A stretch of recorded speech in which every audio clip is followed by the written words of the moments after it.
ভারতের কেন্দ্রীয় কৃষিমন্ত্রী শিবরাজ সিং চৌহান বলেছেন, ভারতীয় পাটের তুলনায় বাংলাদেশের পাটের গুণগত মান অনেক উন্নত।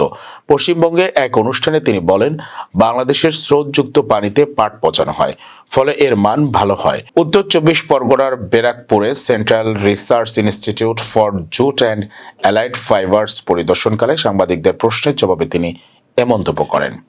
এ সময় তিনি মাঠে উৎপাদিত পাট পরিদর্শন করেন এবং কৃষকদের সঙ্গে মত বিনিময় করেন।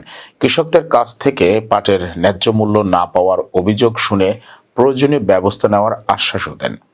এছাড়া তিনি জানান, পশ্চিমবঙ্গকে পূর্ব ভারতের বীজ উৎপাদনের প্রধান কেন্দ্র হিসেবে গড়ে তোলা হবে।